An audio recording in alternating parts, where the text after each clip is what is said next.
I'm gonna say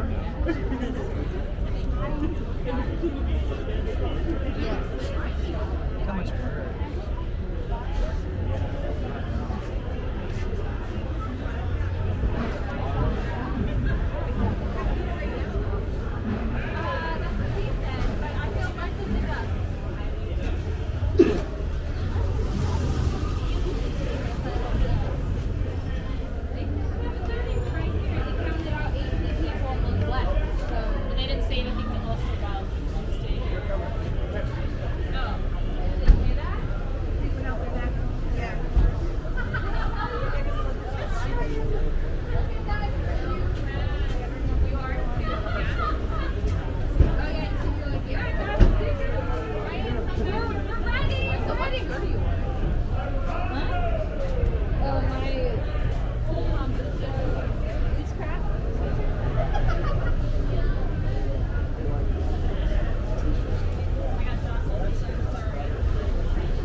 I said I may have chosen the wrong shirt for my brother.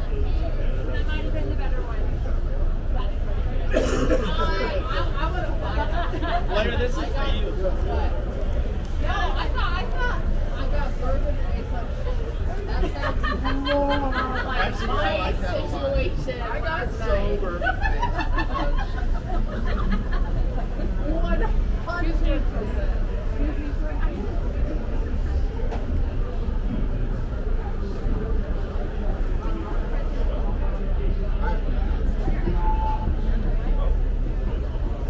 I got bourbon.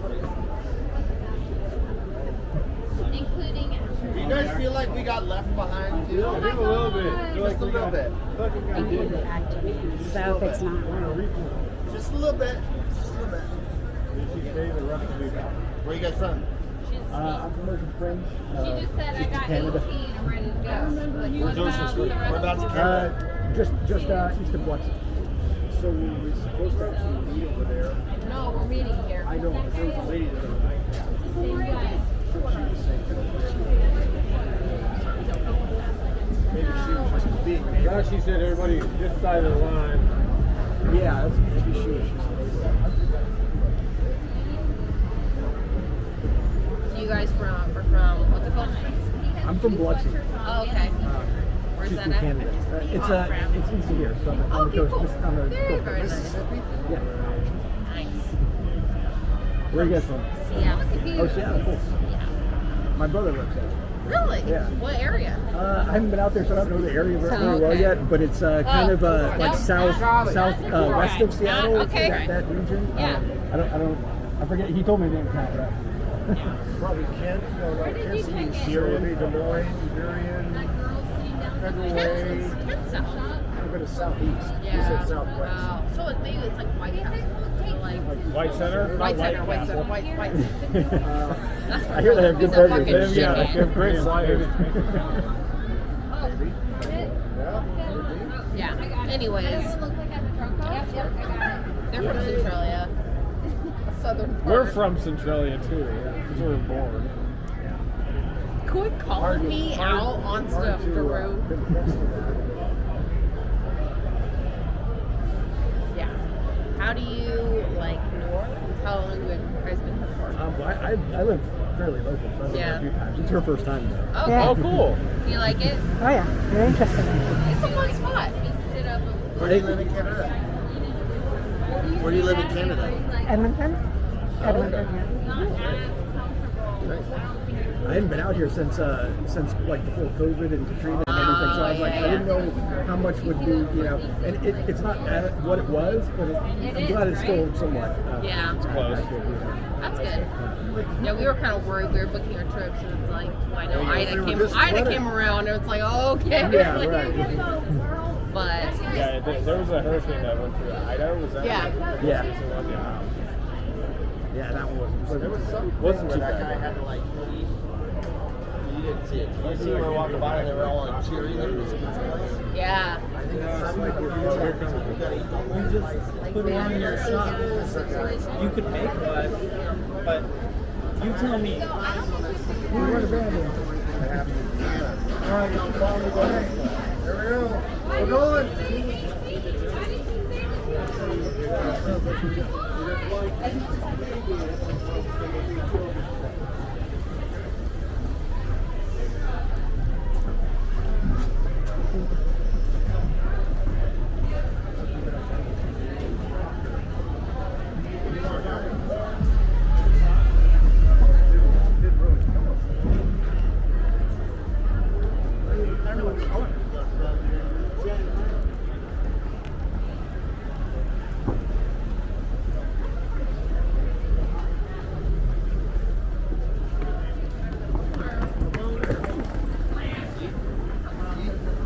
Yeet. I got it. 1, 2, 3.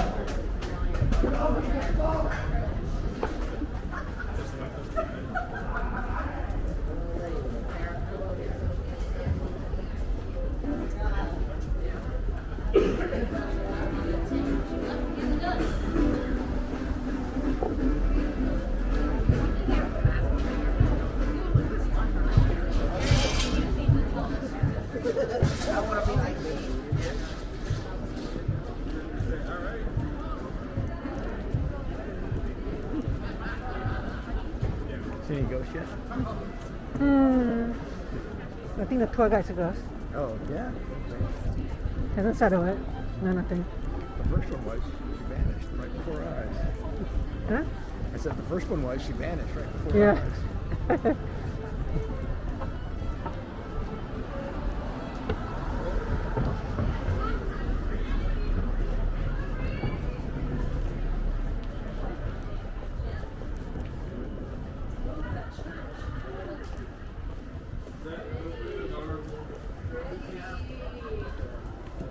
How many people y'all have? We just have 2, and then there's 4, 5, 6. I don't know. Like,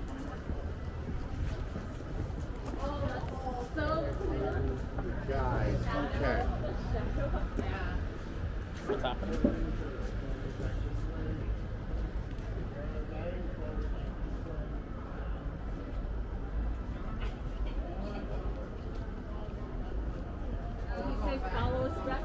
Very good. What's going on with this?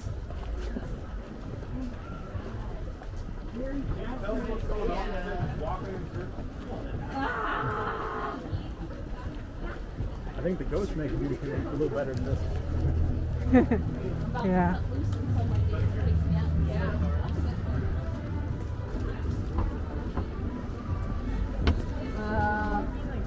I feel like this is like gonna be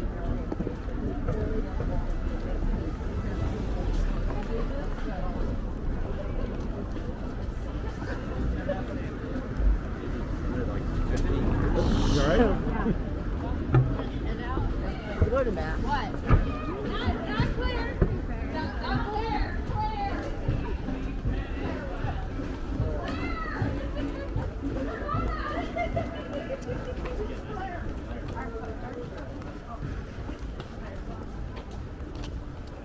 I'm wondering if the buildings have like Yeah. Feels like we missed like portion of the tour already. So there's like 1, 2, 3, 4, 5, 6, 7, 8, 9, 10, 11, 12. You know what? Well, all right, 12 plus 7, that's 23.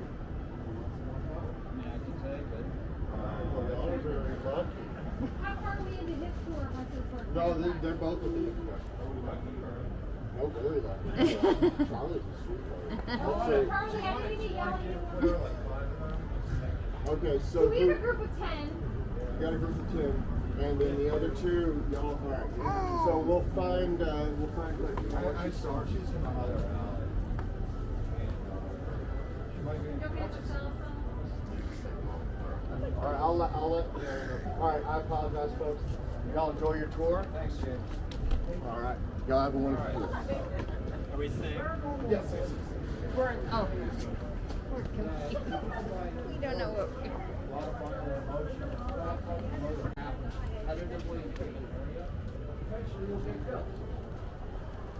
one of the hauntings associated with this alley is people walk along here at night, they'll see shadows going up against the wall.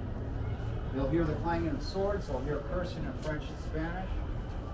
Y'all, if you experience that, when you're walking through this alley at night, I invite you to investigate. That is a classic residual haunting. Now, after the 1800s, Yankees resolved their duels with pistols. You're walking through this alley at night, you hear gunfire, do not go and investigate.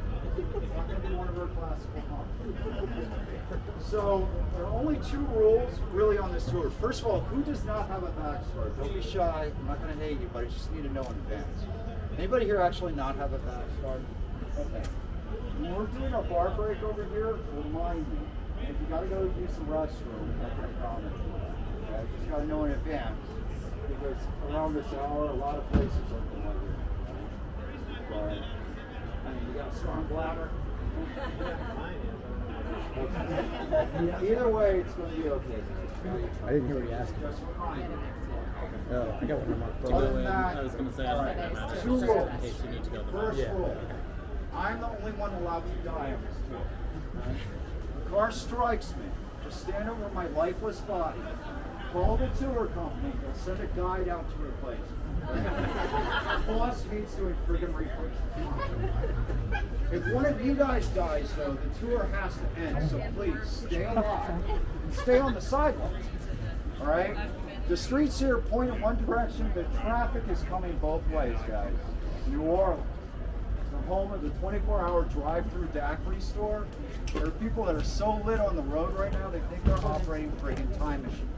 Stay on the sidewalk. Hating got you, we're good. Second of all, Excuse us. it's a residential area. We got some pricks that have moved here who have like loudspeakers in place. So if people set up their tours and start talking, they'll turn on the loudspeakers. We've identified 99% of those people.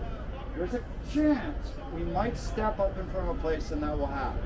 If it happens, please guys, let's just move forward. It irritates me probably as much, if not more, than it will irritate you. But if we get into a yelling argument with a person, then the cops might get called. It's just bad. You know, path of least resistance, let's move on. However, and I'm deadly serious about this, if you feel like the person dumps something on you, like water, God forbid, urine, this has happened, really tell me right away, okay? We'll take a note of the address and we'll write it up. I'm not saying this will happen, but it has happened with increased frequency over the last couple of months. We're going to help you out however we can, okay? But we've identified the places where this happens, so we're going to sidestep these issues. The other thing though, guys, is Good point. maybe, Good point. maybe. Depends on what it is. It depends on what they're smoking on a regular basis. So, the second thing, guys, you can't be leaning up against walls and doors, okay? As much as possible, I'm going to post this up in places where you might even be able to sit down. However, for the most part, we got to remain standing. You can't be lying down. And on top of that, all you got to pull forward toward me, so you're at the edge of the curve, okay? I'm going to remind you guys, if you forget, it's no big deal, but please work with me, because if they see somebody deviating from that, they could shut down the tour. They're really, really not nice people. So let's just go with the flow here. Other than that, follow me, go to the first stop. Anybody here have any trouble like walking or standing continuously for an hour or two? No? We can share the space. He looks covered. He looks like he's alright. Alright. No, I mean I'm sitting in the stroller. Guys, As long as he's on your lap, I'm good with for it. whatever reason, if we're walking and you start to fall behind, you can't keep up, just let us know, okay? Nobody has to like sprint to like get through this tour. So we go at a comfortable pace. We want everybody to like keep up. If we go too fast, just let me know when the stops and slow down. Cool? All right. Perfect. Perfect.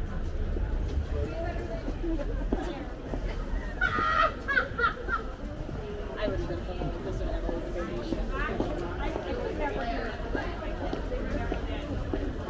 No, I'm a go and sit at restaurants for hours with friends and very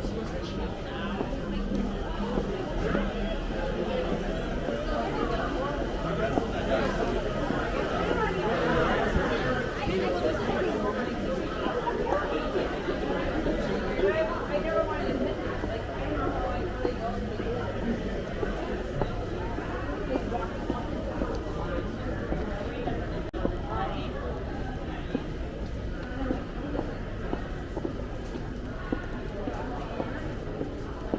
tour guide number 3 seems a little bit more organized. When you say number 2, this one is a number 4.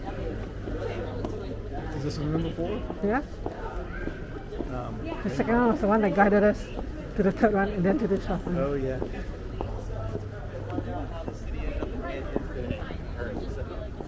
But you just feel good to know like other people's names. My dad drove them to the reception because we're my dresses tomorrow. Don't even really see the guy anymore. There's the guy up there. Keep going with the crowd. Just keep going with the group. Oh, I see. Yeah, it's just like really far ahead. This is where you could have worn this.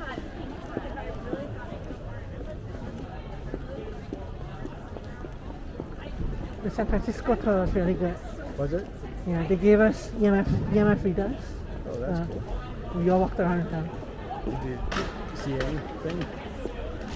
Yeah, EMF readers went up quite a lot of times. Did you have to like run around the house saying, Tina, are you here?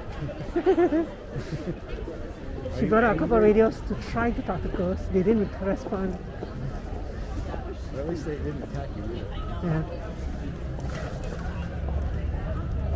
The thing is, I have Taigi, and Taigi is pretty sure he's a medallion against evil. Oh, maybe. So I think he's scared of the ghost.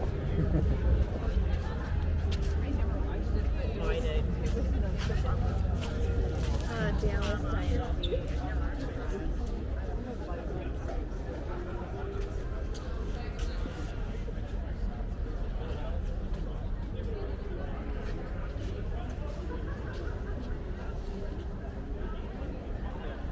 Right, so who here has heard of the yellow fever epidemic? Okay. 1850, yellow fever was at its height in the city, right? 150,000 people lived here.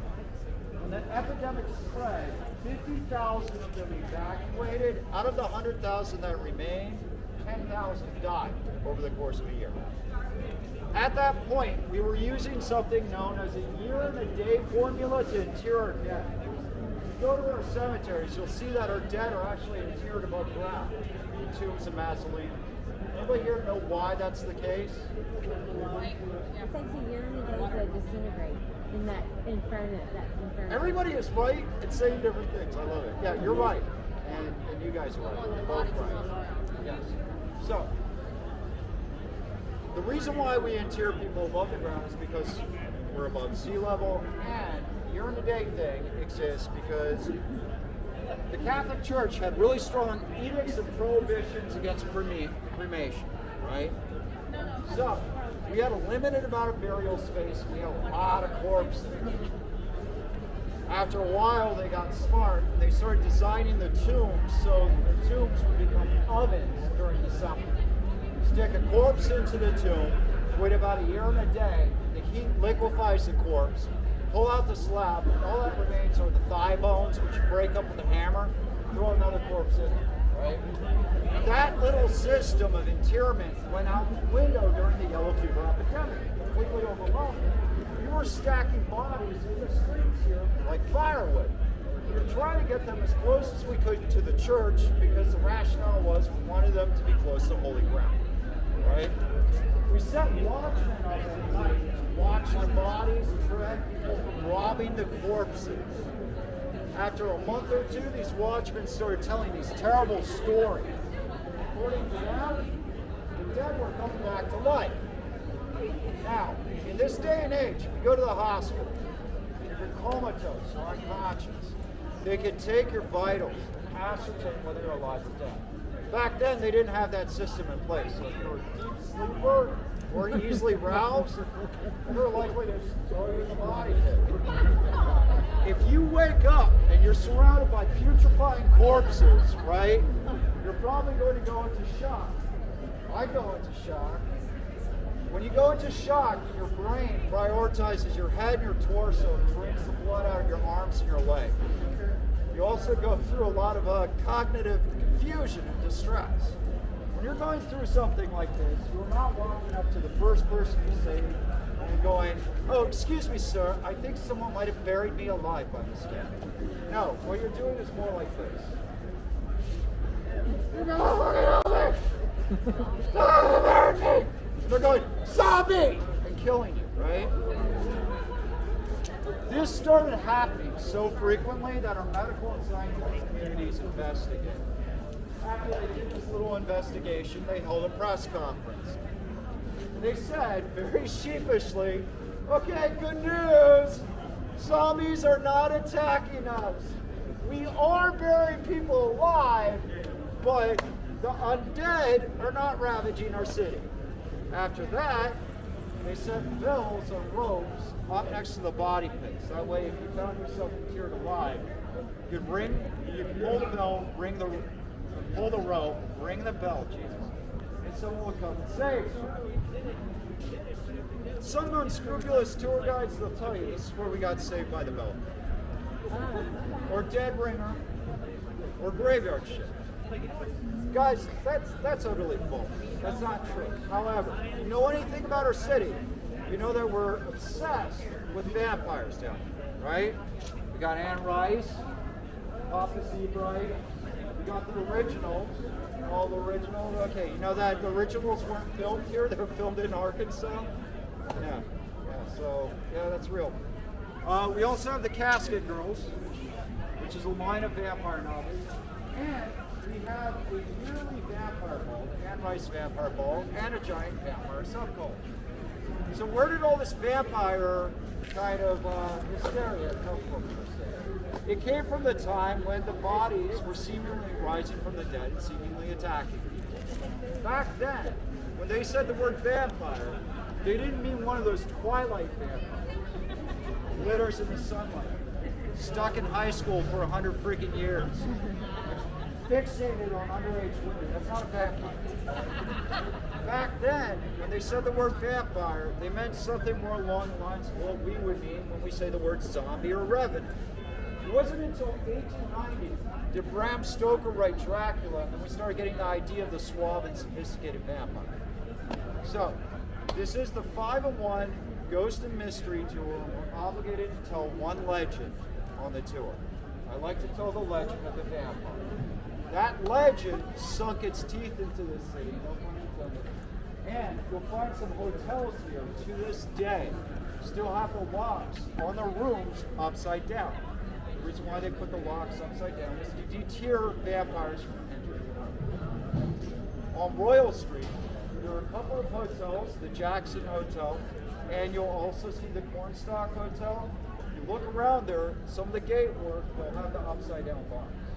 Why is it upside down? Because according to the old beliefs, vampires couldn't pass through doors if the locks were upside down.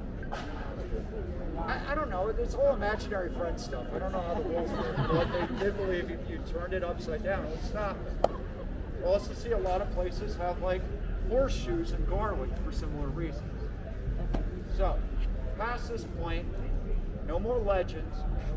Every point we go to, it's either going to be actively haunted by an angry ghost, or it's going to be the site of somewhere where someone terrible did something terrible to someone slightly less terrible. So, follow me.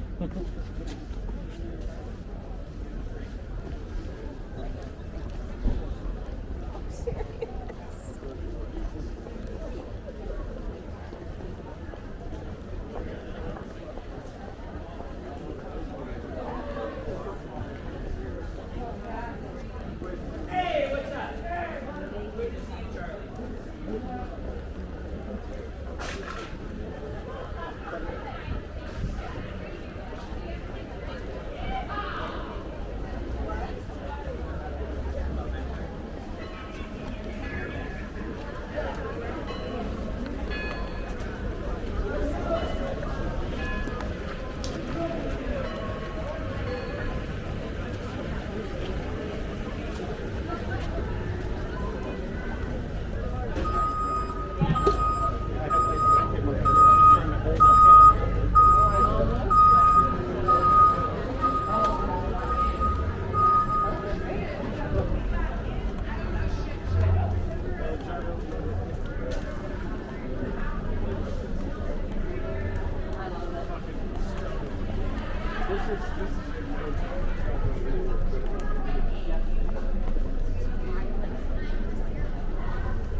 still fucking nuts there.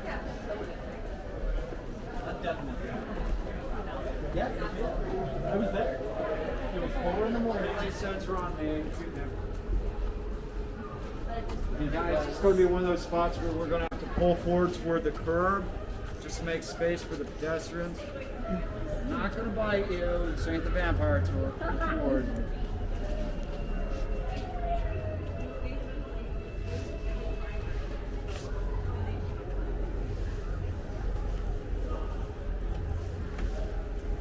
All right.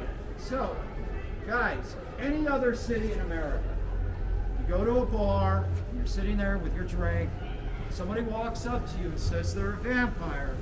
They probably live in their mom's basement, play a lot of role-playing games, and want to like some sort of incel chat room site, right? However, in this city, things are a little different, all right? You see that building over there? That is the Vampire Restaurant. Vampire Cafe, Vampire Bistro, whatever you want to call it. They do a very good, rare steak, and they got a lot of paraphernalia and memorabilia dedicated to the various vampire-inspired serial killers that have operated in our city at one time or another. It's not a coincidence that they're set up over there, because you see that apartment right there with the balcony jutting out? Okay. That apartment was once rented by the Carson. Anybody here heard of the Carson brothers? All right. During the Great Depression, the Carson brothers were lucky. They had day jobs. Every morning they would cross over the Mississippi. They would either go to Algiers, sometimes they go further down the river, and they would pick up day jobs, construction jobs, things like that. At night, they would come back. Everybody in the quarter tended to have a good opinion. They were never known to be drunk. They never caused problems. They were quiet, kept to themselves, so no red flags there, right? Quiet, kept to themselves. One day during the summer, an 8-year-old girl ran into the police station covered in blood. She told the police officers that 2 men had abducted her. They took her to an apartment and they had been like cutting her open and feeding on her. She led them back to this apartment. They kicked open the door. They found 5 people tied to chairs. 4 of them were dead. 1 of them was barely alive. He corroborated the girl's story. He said that 2 men had grabbed him, overpowered him, and they'd been feeding off his blood, mixing his blood with absinthe and vodka. So once those 2 men got home, the police grabbed them, took them down to the police station. Rather than lawyer up or deny what they had done, the men gleefully admitted to committing an additional 30 murders. Whoa. They had been putting the bodies into sacks, filling the sacks with lime, and dropping them in the Mississippi on the way to work. Any other city in America, this would be the end of the story, right? They confessed, over. However, this is New Orleans, and things are really dysfunctional here. So, over the decades, there have been a number of copycat serial killers who were claiming, once they were caught, that the Carson brothers had turned them into vampires. In fact, they're not the only group of people who are inspired by vampire serial killers. Has anybody here heard of Saint Germain? Saint Germain was allegedly a vampire, allegedly a serial killer. This city was the home of the Knights of the Saint Germain, Tory cult, who believed that Saint Germain had vampire god powers, and they were sacrificing people to this vampire god. Whoa, got that clearance though.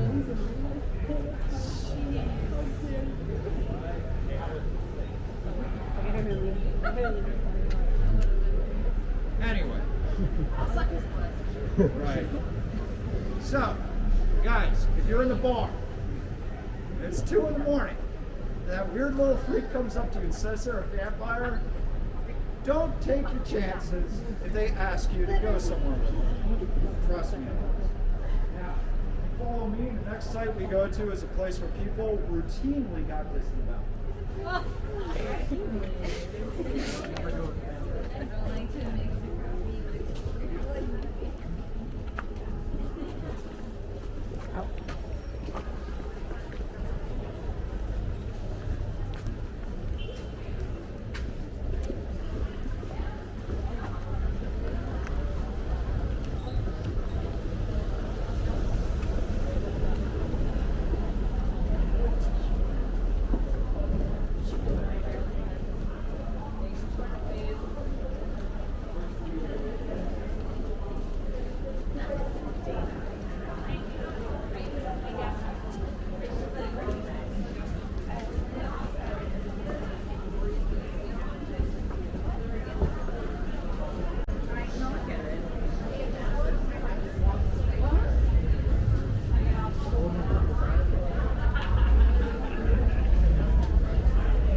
They do. That is very, you are right. Yeah, she's still. You are smart.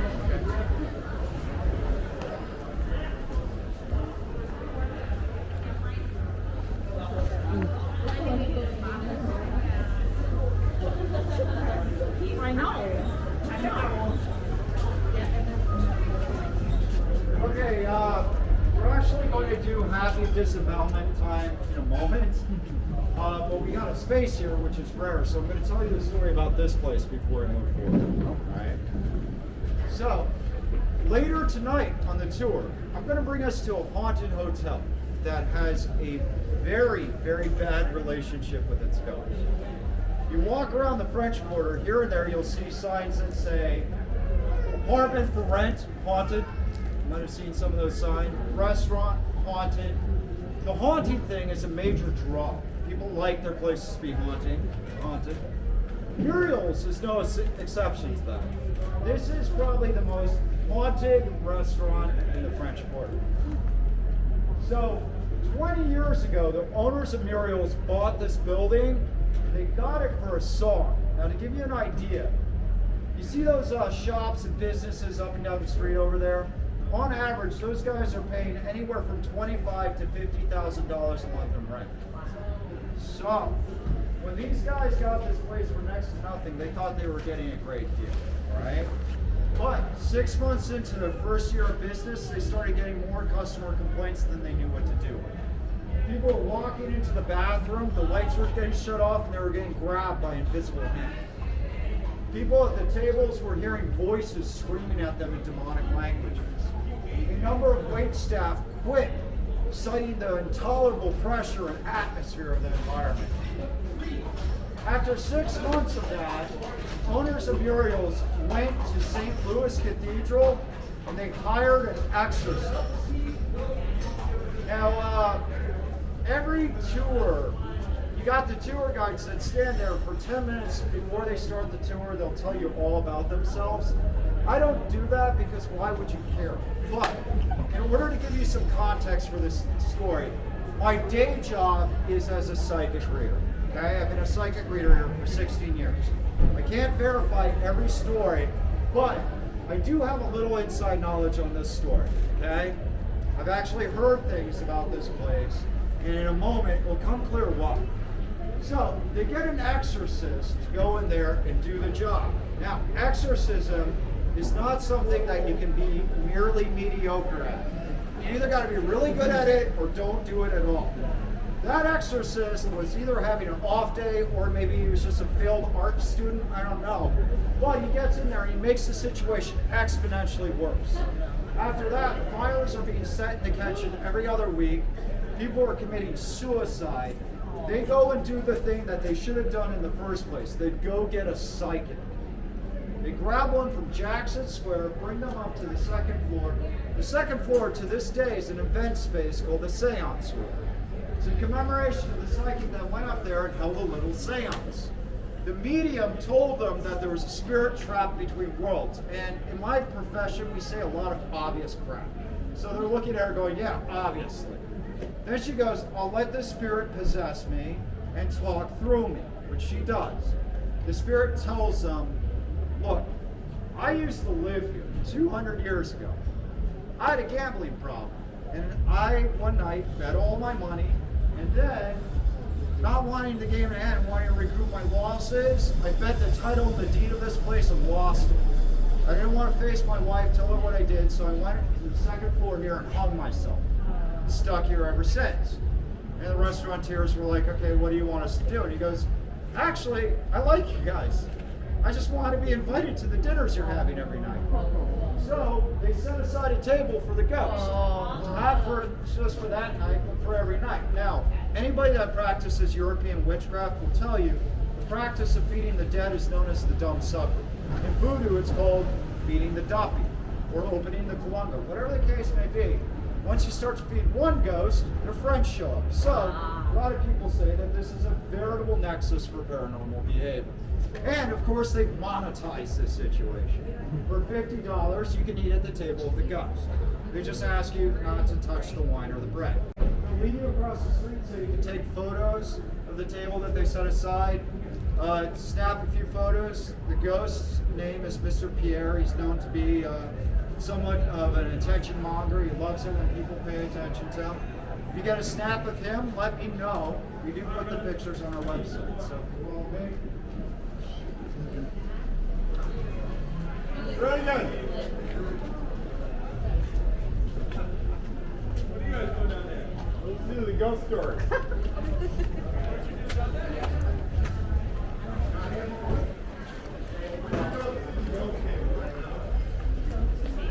Do it.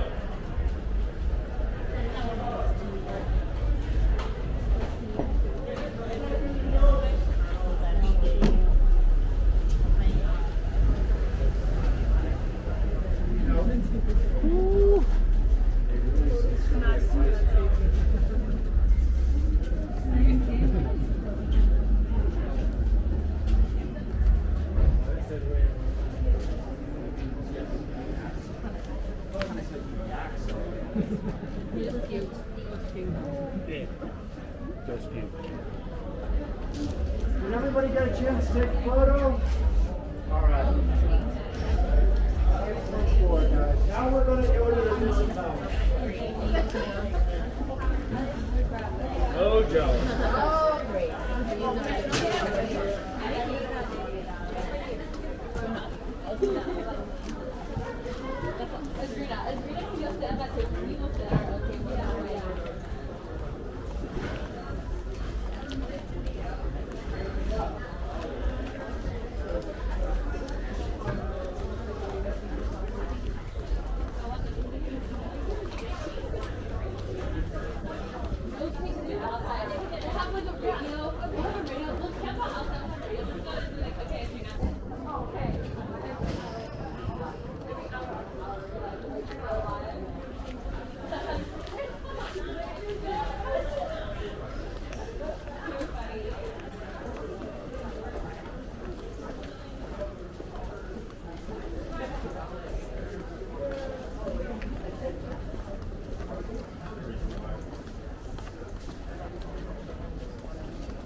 Most people that work with the dead, time looks different.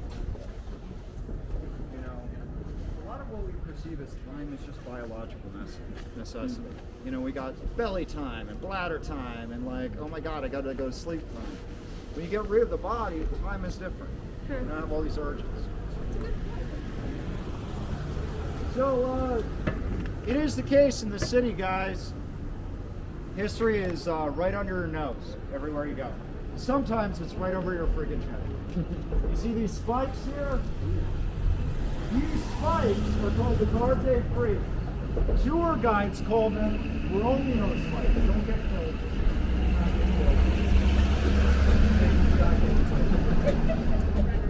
Back on the sidewalk. Back on the curb. If I'm on the curb, you get on the curb. All right, so these are Garde Frise, also known as Romeo spikes. The reason why they're called Romeo spikes is because back in our time, the middle class people that used to live up here didn't want Romeos climbing these poles at night and visiting their daughters. Now, if you look at these poles, anybody with some halfway decent upper body strength, coupled with raging adolescent hormones, could probably climb up this pole using spikes to hoist themselves up, right? These spikes were not there to prevent people from going up. They were there to punish them on the way down. And more than one Romeo got interrupted by an angry father, jumped off the balcony, slid down the pole, and landed as a Juliet. These spikes are responsible for more castrations, more disembowelments, and more general death than you could imagine. In the 1900s,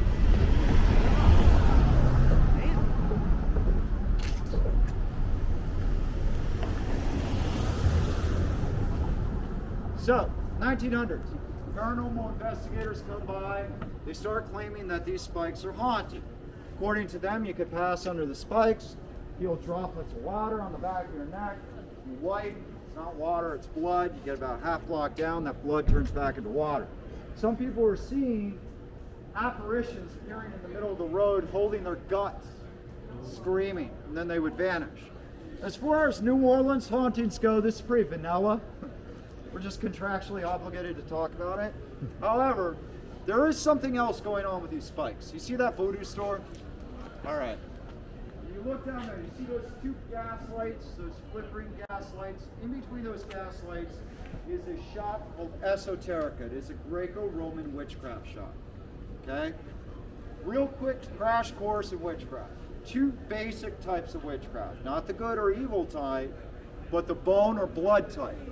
The bone type is the cool, the repose, and the sort that doesn't require a lot of energy. So if you go to a psychic reader, they're practicing the bone craft. They'll give you some advice, you can take it or leave it, but they're not casting a spell. It doesn't take a lot of energy. But you get into the spell working, that energy has to come from somewhere, and it usually comes from some sort of life force on it. So if you want to do love spells for a living, go ahead and do that. But if you're not pulling upon the blood magic, eventually you're going to start aging faster than Courtney Cox. So, the blood magic requires something, right? So, some witches, they'll use pranayama, they'll use their chi energy, whatever. Other people, they'll kill some roosters, okay? Now remember all those loudspeakers set up? Okay, we got some people that live here who are pricks. So if we had people coming out here and killing a chicken every time someone wanted a love spell, you better believe that place would get shut down. So they got to do the next best thing. They pull upon the blood that's been soaked into these pools over the decades. At night, you can come along and see candles burning under these pools. The white candles are for protection, the black candles are for cursing, the red candles are for money, for love, for prosperity. That trichromatic schema is not actually a voodoo schema. It comes from Mexican witchcraft. However, the voodoo that's practiced in the city is a gumbo. It's a combination of many different things. Catholicism, African diasporic religion, Mexican stuff, Greco-Roman stuff, stuff that people made up, you know? So, my advice is this. If you see a candle burning under one of these poles, do not kick the goddamn candle. And don't blow it out. It's not a friggin' birthday candle. I had a tour, my third tour, some frat dude saw one of these candles, I'm like, whoa! And I was like, go with God, man. Saying that as an atheist. So, see one of the candles, just leave it alone. And other than that, anybody here interested at all in hearing about voodoo or witchcraft?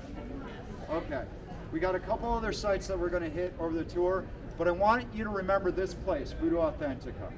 It's run by Haitian voodooists, meaning that they were initiated in Haiti. They're not like some white dudes from California that had like a midlife crisis and decided they're voodooists to come down here. These are the real deal. You go in there, the altars are set up the right way. They got the nice balance between the Catholic voodoo and the voodoo. If you want to learn about voodoo and you want to learn from a good source, this is the place to go. Also remember the voodoo shop where we met up at? They're not bad. They're really not. And I'm not obligated to say that. They're actually pretty good. A lot of cases you'll find in the French Quarter, if they're running a voodoo shop, 9 out of 10 times they take it seriously and they know what they're doing. Anybody has any questions about that after the tour, please let me know. Don't be embarrassed. I can tell you where to go, give you the information. Follow me. Next place we're going to is a haunted voodoo. Look around, Dad.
Alright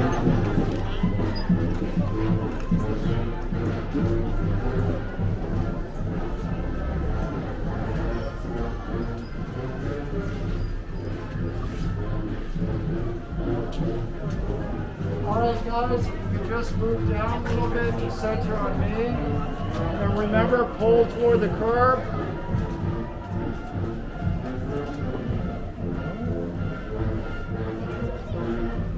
Alright, so has anybody here ever read The Shining by Stephen King, or maybe seen the movie by Stanley Kubrick? Alright. Stephen King stayed at this hotel. He would have written a book called The Dumpster Fire Haunting at the Hotel Chateau. And there is a reason for that. The hotel that is taking the haunting, oh my god, the haunting that is taking place here is nowhere near as picturesque as the one in The Shining. The reason for this is in 1860, Civil War was going at its height, right? Union Army came down to New Orleans. They took over this entire area. A lot of these buildings they turned into garrisons for their soldiers. They took the hotel, they turned it into a war hospital. Now, if you were going to go to the hospital during the Civil War, you were only going for one reason. It wasn't to die. I get that a lot. What? Anybody want to guess?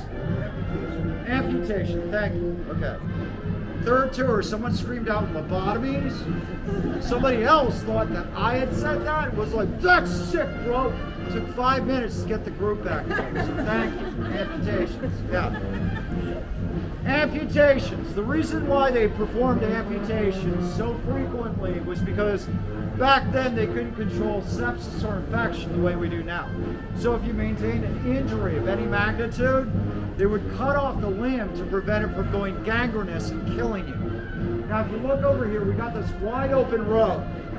3 blocks from here, we got the Mississippi. So this is an ideal point for ingress and egress, okay? People can come and go very easily here. On average, they perform 60 to 70 amputations here every day. Amputations would proceed the same way. What the Union Army did was they went to the convent, they got all the nuns out of the convent, converted them into war nurses. Then they walked up and down the street, they found all of our butchers, converted our butchers into surgeons.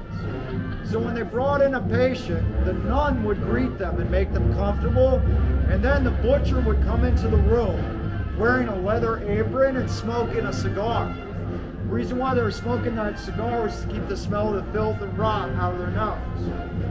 They would pretend to do a medical examination in order to preserve the illusion that they were a doctor. And then they would say, son, I'm sorry, the limb has to be amputated. They would whack the patient over the head with a mallet, lay him out. Now, I spent a little while as an EMTI, and let me tell you, I know, even in this day and age, people still wake up, regardless of the kind of modern crap we shoot them up with. So you gotta think that mallet to the head formula probably wasn't as effective as they wanted it to be. So, they lay out the patient, and they start to make a cut to do the amputation. If they got a wound here, they amputate here. Wound here, they still amputate up here. Reason for that is you got 1 bone here, 2 bones here. You can saw through the 1 faster than the 2. You make a circular incision, then you grab the skin, the muscle, and the tendon and pull it down to reveal the bone. After that, you start working with the bone saw. This is the interactive part of the tour. What we're going to do is we're going to count to 5 together. After every number, we're going to throw in a Mississippi. The reason for that is because it took on average 5 seconds to cut through that bone. We're going to collectively appreciate how long 5 seconds can be. 1 Mississippi, 2 Mississippi, 3 Mississippi. At this point, they're awake. Don't get it twisted. They got to knock them out again. 4 Mississippi, 5 Mississippi. Okay, screw this. This ain't working. Someone didn't sharpen it. Throw the saw to the side. Snap that bone. Throw the limb into the pile of limbs. Pick up a saucepan that's been burning on the fire. Cauterize the wound. Well, we don't cauterize with the saucepan. We touch up with a cigar, roll that skin down, sew it back up. We're not using thread. You see these poles? People used to tie their horses up to these poles during the day. So, in the mornings, the nuns would come out, collect the horse hair, and they would use that to sew up the injury. After that, they put the patient in the recovery room. At the end of the day, they would take the limbs, put them on a cart, take that cart to a pig farm. We liked their bacon and eggs back then just as much as we do now. It was the case that during the Civil War, while people starved in the streets, we still had very well-fed pigs. Now, I don't know what you believe in. I don't know, y'all.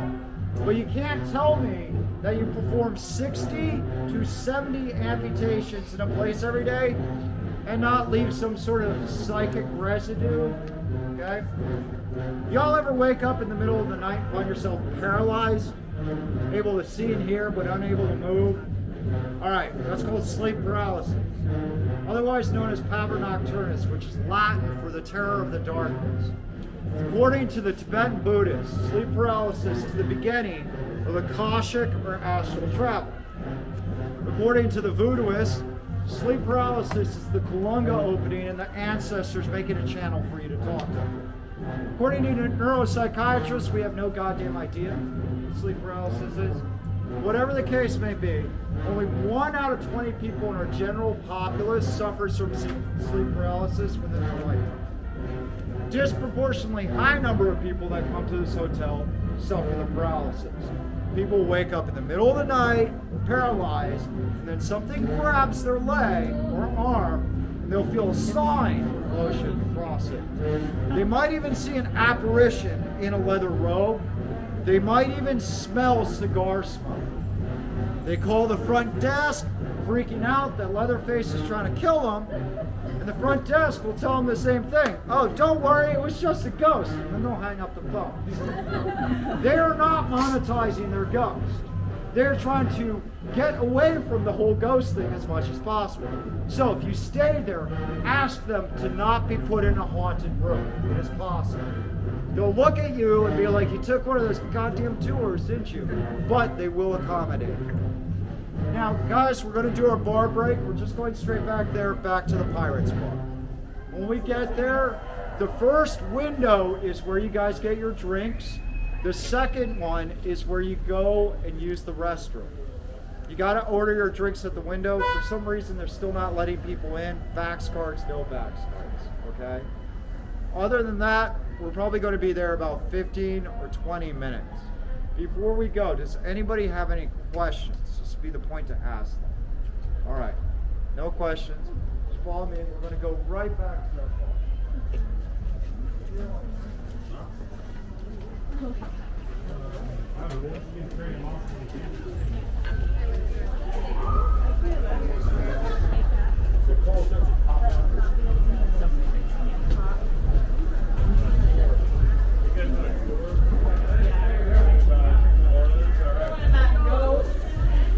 Ghosts? Ghosts and vampires. Should we be careful? Oh, there's lots of ghosts. That's all right.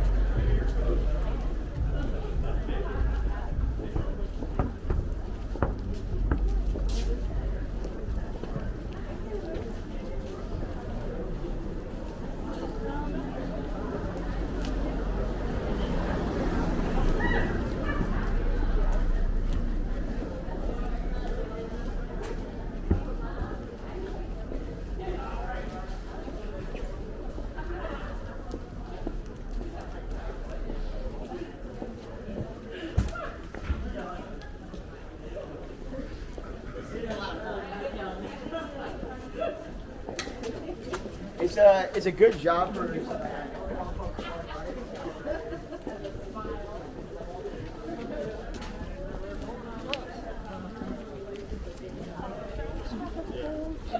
we just like walk in. And a hiccup?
Where's our guy? What's that? Where's the guy? He's up there somewhere.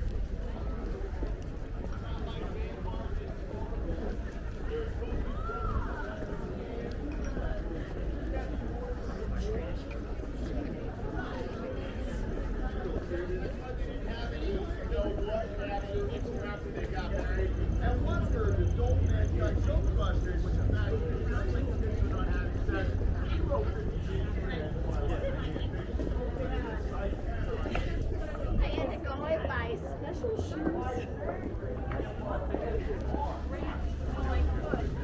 Just so that way I can look up the dam of that extra weight on it. So when he said on the level, and that was not on. I had to go buy special.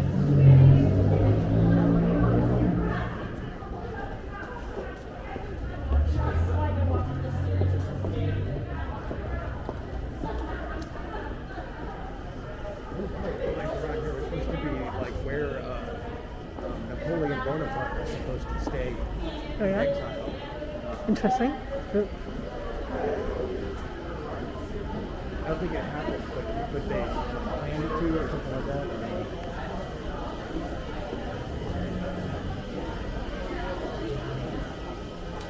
Alright, we're looking here to about 8:52.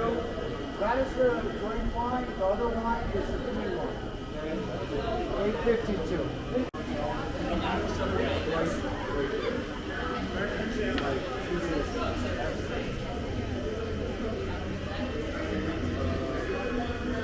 Not expecting that for this trip. I'm expecting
I said, I'm going to sleep very good tonight. Oh yeah. Curl up with that little mouse. As long as the ghost don't interfere.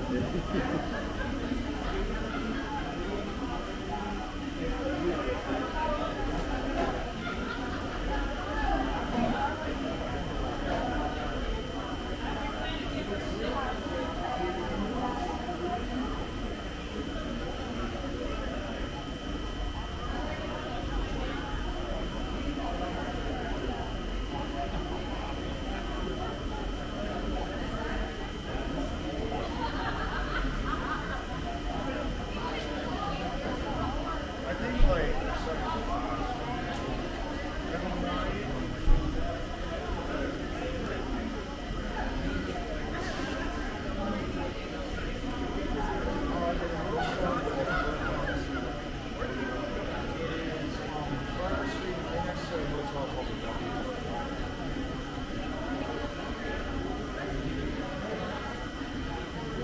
Nope.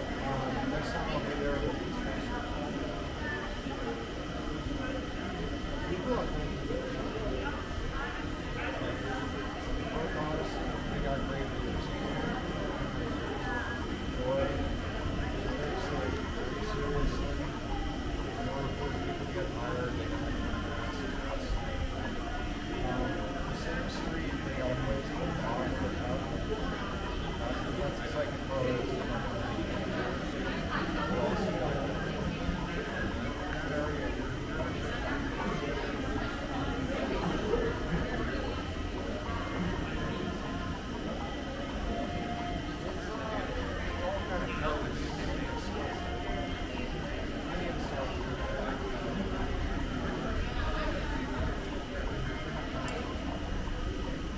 Want to talk to a specific person?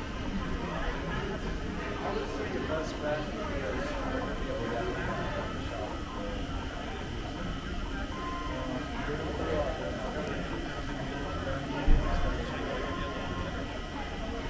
Great thing about that meetings is they get a channel. Don't tell them. They're pretty honest. It's better to have the meeting say like, I'm sorry,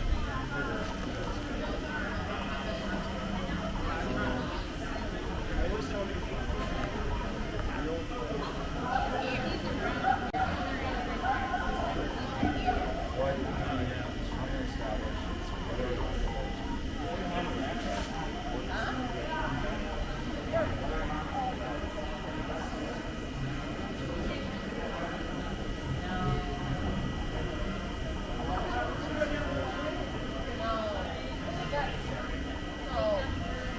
usually anywhere from 5 to 20 years.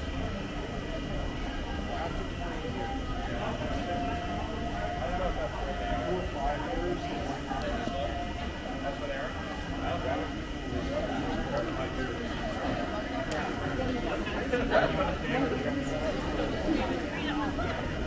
I'm not gonna say. I like. There's so many like less.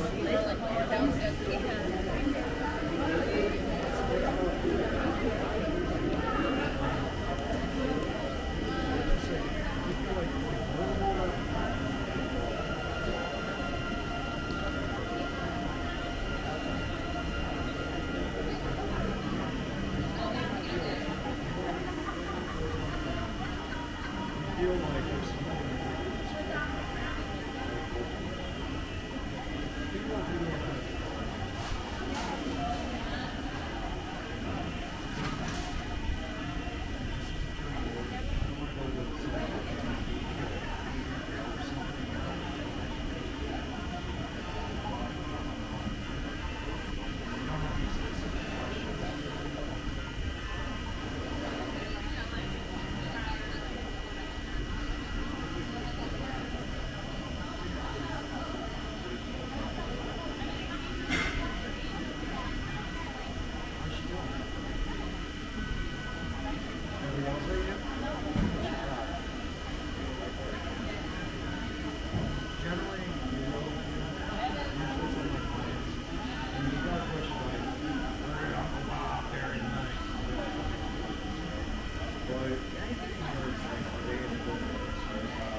You had enough? Huh? You had enough? Yeah. What's wrong? It's not over, is it? Yeah. But this guy literally just looks like he was time traveling from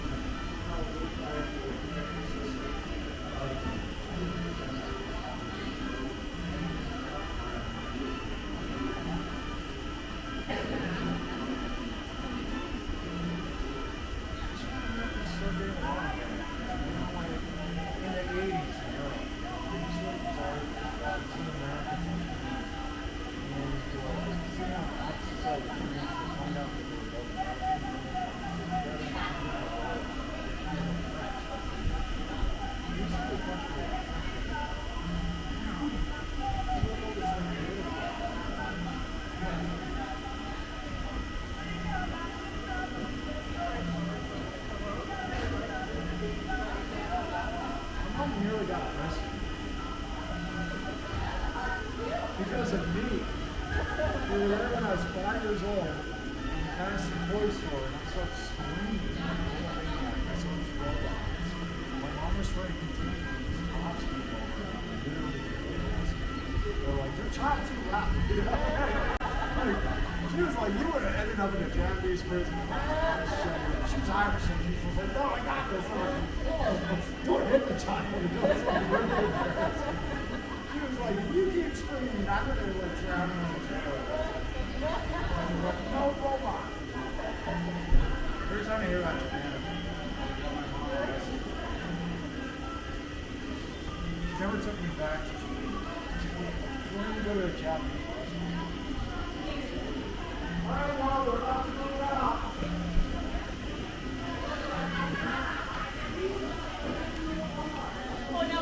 Everybody get a chance to get a drink, use the bathroom.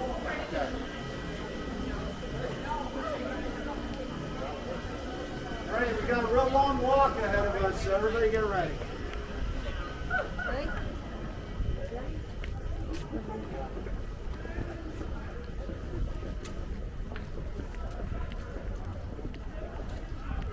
All right, here we are. Everybody get against the fence. I'm hearing the doling again. Oh no! All right, so this is a New Orleans walking tour. New Orleans is the home of the half-mile marathon. We're not going to do a lot of walking on the tour, don't worry. But fortunately in New Orleans, you don't have to walk very far to find history. Right? It is the case that if you ever take a tour of the French Quarter, it's not going to be complete unless you briefly talk about jazz. You got any jazz fans here? Yeah. All right. So, contrary to popular belief, jazz was not always embraced by the city. Y'all ever heard of Louis Armstrong? All right. Got to see some of our musicians out in the street playing the musical instruments. That's how Louis Armstrong got his start. He stood on a street corner for years and years. You had to actually leave the city to get any kind of acclaim. 1888 was when jazz first started making the rounds here. At that time, the moral majority of the city considered jazz to be devil's music, so it got regulated, and they pushed it to the bars of ill repute and the brothels. Only place you could play jazz. Look up the origin of the words ragtime. Okay? I'm not going to tell that story. Whatever the case may be, there are a lot of jazz musicians cutting their teeth in the brothels. Now, 1900s rolls around, whole majority of the city decides we want to clean up New Orleans. You know, you get those mayors that are like that. They want to clean up the city. So they start shutting down the brothels one by one. By 1919, we would have lost jazz forever had it not been for the activity of our most famous serial killer. Y'all ever heard of the Axeman? Yes. All right. So, if you took everything we know objectively about the Axeman and put it on a piece of paper, you would be stuck with a paragraph. And that paragraph would read, between 1918 and 1919, Axeman operated in New Orleans. He claimed 12 victims.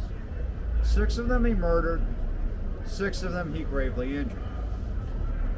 Now, he targeted Italian Americans more than any other group. Specifically, he targeted Italian American grocers. Back then, the grocers were laundering the money for the mafia. So after a while, the cops started thinking that these might be mob-related hits. Modus operandi was always the same. You see these panels in these back doors? You would chisel one of these panels out and somehow wriggle through it, get into the house, murder everybody in the house with the axe that the owner of the house had. Now, obviously, these panels that he was chiseling in the back door, the police started realizing that they were too small to admit full-grown men. So they started speculating that maybe the Axeman was actually the axe woman or the axe adolescent. Whatever the case may be, guys, we would have forgotten about this guy. Crimes of an equal or even greater magnitude were taking place every day. It's New Orleans. However, 1919, a letter hits the paper, and that letter captured the imagination of the entire city. I'm going to recite parts of this letter to you all. I'm not going to recite it in its entirety. Some of it reads like serial killer slam poetry. I don't want to do that crap to you people. But I want you guys to hear the parts of the letter that are germane to the story. March 13th, 1919, the Axeman. They have never caught me, and they never will. I am invisible, even as the ether that surrounds your planet. I am not a human being, but a spirit from the hottest hell. I am what you and your foolish police call the Axeman. Now, to be clear, in 1 month's time, I shall pass through the city. In my infinite mercy, I will make a little proposition to you. As it happens, I am very fond of jazz music, and I swear by all the devils in the nether regions that any who have a jazz band playing in their house at the time that I have mentioned shall be spared my axe. Now, I am cold, and I crave the warmth of my native Tartarus, so I shall quit my discourse with thee. Hoping that thou art well, all is well with thee. I am, have been, and always will be the worst spirit ever to exist, either in fact or realm of fancy, the Axeman. Now, there's a lot of shit to unpack in that way. But what's important to realize is after that letter hit the press, everybody who was trying to shut down jazz became a #1 jazz fan. Jazz started playing in their houses morning, noon, and night. This jazz hysteria swept the city. After a while, people were picking up instruments just to learn how to play, just to keep up with the demand. Now, my girlfriend, she's an Italian American, so I never argue with her. She has a theory about the Axeman. She believes that this letter was written by a jazz producer. Now, let's look at the letter, okay?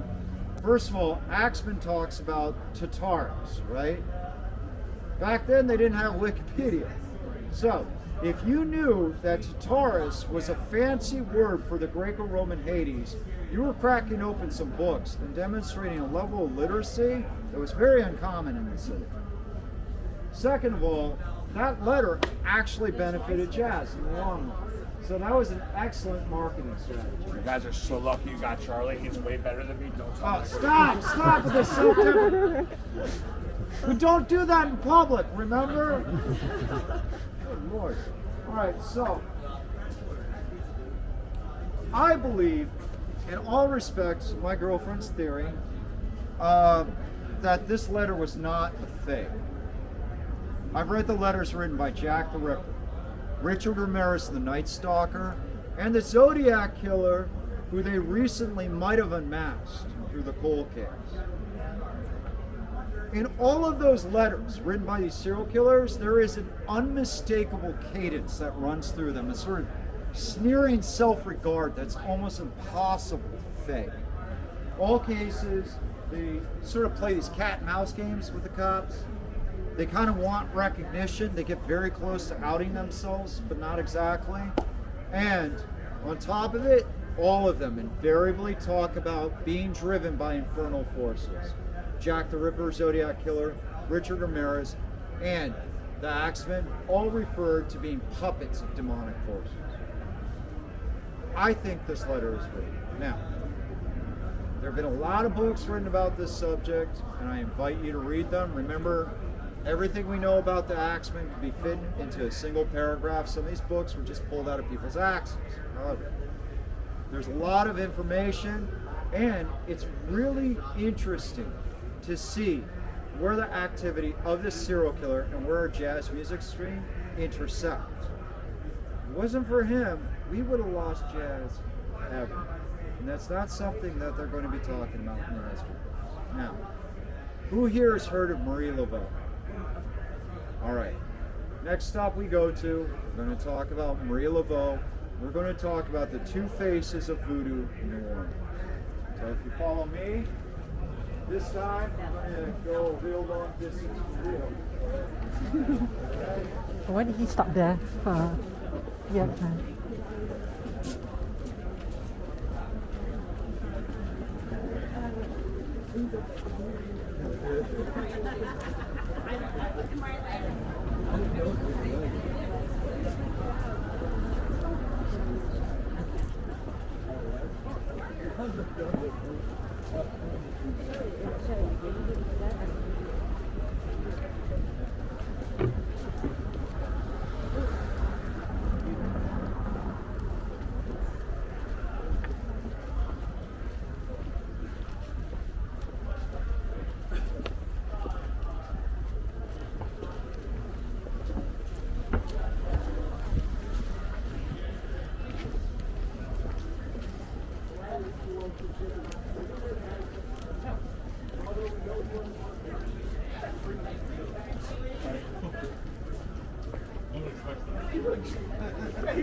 We know he's not perfect, but we do believe he truly cared about the people of the city.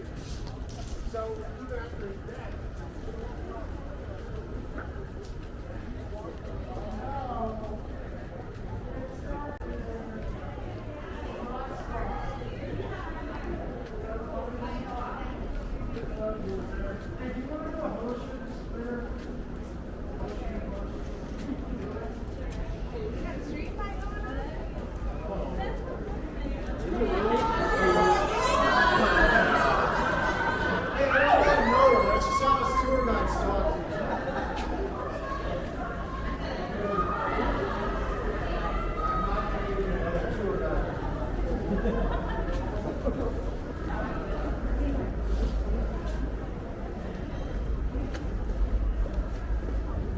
My boss calls me, he's like, there.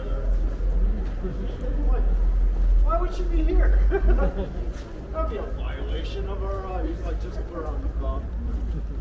Answer your phone.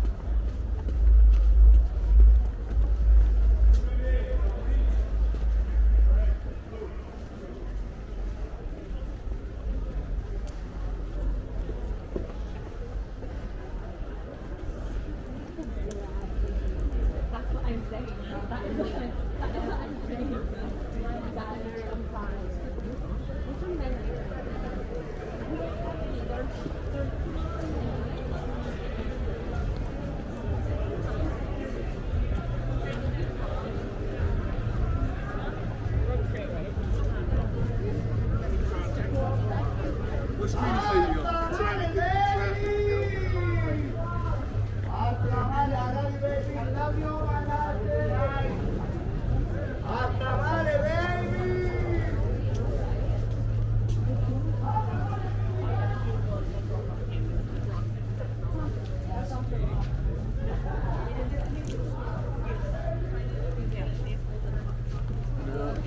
They have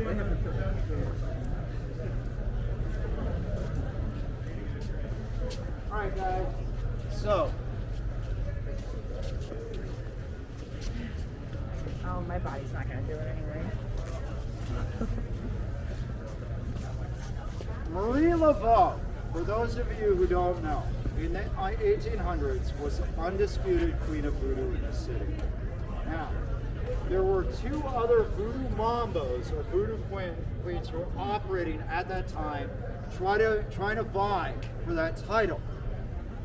Voodoo is matriarchal, meaning the females run everything in voodoo. So, yes, it does get passed down generation to generation. Marie Laveau, generally speaking, and I'm going to go into more detail about this, but was considered to be sort of a saint in the city. However, one day, here on Jackson Square, she ran into one of those other mambos, and she beat that woman to a bloody pulp in front of lots and lots of witnesses. And she stood there and said, "Get the cops." Cops show up, they look at her, she looks at them, and she slowly walks away. You did not F with Marie Laveau. Let me tell you. Now, contrary to popular belief, Marie Laveau was a devout Catholic. In fact, she practiced a sort of combination of Catholicism and voodoo. That synthesis of Catholicism and voodoo is very similar to the Cuban Santeria. The reason why they conjoined voodoo and Catholicism was because a lot of the voodoo practitioners wanted to escape persecution by cloaking their practice as a Catholic practice. So what they would do is dedicate various saints as masks for their voodoo deities. If you go to a voodoo store, you might see a St. Peter candle on top of an altar with chicken bones and other weird shit, and that's not St. Peter. Now, if you notice, when you go down our streets, every other street is a saint of some kind. St. Peter, St. Philip, St. Anthony, right? The reason the voodooists kind of congregated in this area was because these different saint streets came a way of linking crossroads to their voodoo gods. And to this day, if you walk down the streets, every now and then you'll see offerings left on the street for any voodoo. Marie Laveau would go to that church on Sunday, and then she would go to the prisons and she would feed the prisoners food that she had cooked in her own kitchen. This was no small feat because the woman at one point had 9 to 12 children, and she still found the time and the resources to cook for the prisoners. She would arrange for legal consultation for the prisoners who were too poor to afford it, and if she believed in a prisoner's innocence, she would go to a judge, just like magic, that prisoner's sentence would be commuted. Magic, guys, this day and age, some hairdresser walking into a court, talking to a judge, next thing you know, all the charges are dropped, mysteriously, that prisoner gets moved forward. The history books are a little spotty about why she had this influence. It might have been the case that some of those judges were secretly going to her voodoo rituals. So, over the decades, at Marie Laveau's tomb, a lot of people left offerings, asking her for help, for money, for love. She is revered as a de facto saint in some of the voodoo traditions here. She is known as a Rodist Buddhist. The Rada is the cool, the sweet, the ancestral. It's sort of like white magic. The Patois is the hot, the fiery, the impulsive, and the vengeful. Dr. John, Marie Laveau's teacher, was a Patois practitioner. Very different individual. He wasn't going and feeding prisoners on weekends. He wasn't raising 9 kids. When he first got to the city, he bought a bunch of property, started renting out that property. Back then in the 1800s, landlords were rare. And landlords who were people of color, even rarer. Then he took his money, bought up a bunch of businesses, started running the businesses. People asked him how he had gotten all this money that he'd come to the city with, and he said, voodoo. So his reputation started taking off like wildfire. Eventually people started coming to for rituals. Not nice rituals. He would curse people. He would dominate people's bosses. He'd make women fall in love with men. He got a reputation. After all, people wanted to learn from him. So he started teaching a group of people how to shapeshift into black cats. We don't have werewolves in the city, but apparently we got werecats. Whatever the case may be, every time he got drunk in a bar, he would tell anybody who would listen that he thought voodoo was a con. It was a good way to get money out of people. Well, we got his diaries after his death, and in his diaries, he professed to walking under the stars, hearing the voices of his ancestors talking to him, and he said during those times he had a deep nostalgia for something he couldn't name. So the man had a spirituality that he hid behind a facade of very corrupt and very dangerous black magic. I don't think he was evil. I think he was complicated. But between him and Marie Laveau, you get an idea of the two faces of voodoo in this city. You get the Catholic, the pious, and then you get the dark witch doctor. If you're interested in voodoo in New Orleans, there's a really good book you can read called Voodoo in New Orleans. It's actually one of the better books, and it goes into detail about why we practice the voodoo that we do.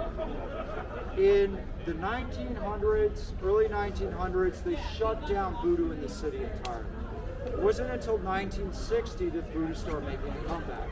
And at that point, it was a weird kind of mishmash of different traditions. If you go to a voodoo shop and someone tells you they're part of like a 4 or 5 generation lineage, they are full of crap. Nobody's been practicing voodoo like that in the city. And definitely, if they tell you you're the descendant of Marie Laveau, all of that has been debunked by Smithsonian. We know who our descendants are. None of them are into voodoo. Apparently one of them was working in Obama's cabinet or something. Yeah, Smithsonian did a pretty good job. So, guys, this is the end of the tour, right here on Jackson Square.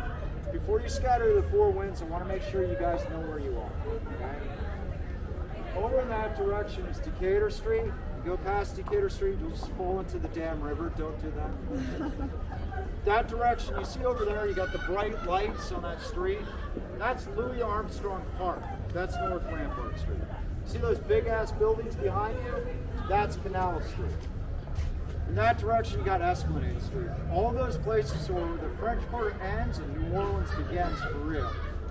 Lately, since Ida, we've had a slight uptick in crime. You don't need to be paranoid. If you're not real familiar with the area though, my advice to you is just stick to the French Quarter.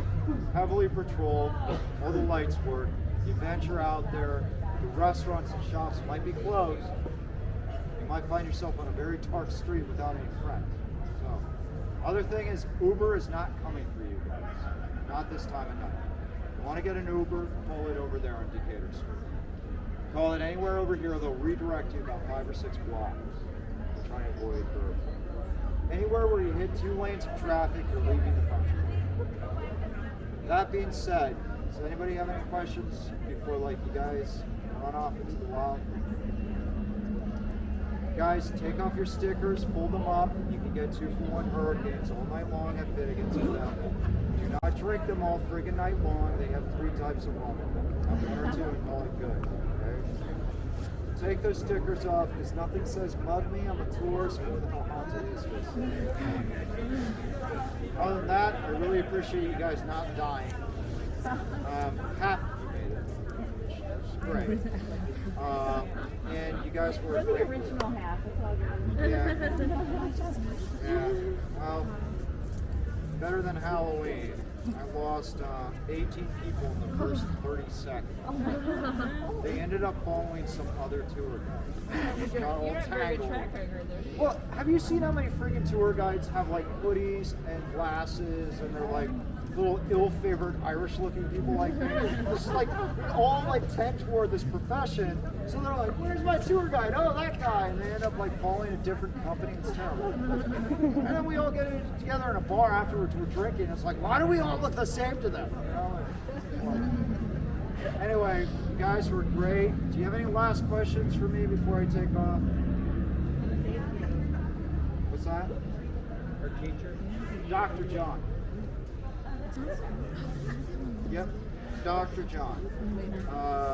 Yeah, they actually had a great jazz musician who named himself after Dr. John. So, Marie Laveau, Dr. John, those are the two main personages that you want to study as far as video goes. Does anybody else have any questions? All right, guys, stay safe, stay warm. Didn't get any warmer tonight. Oh, thank you. Really appreciate it. I appreciate it. Oh, Thank you very much. I appreciate it.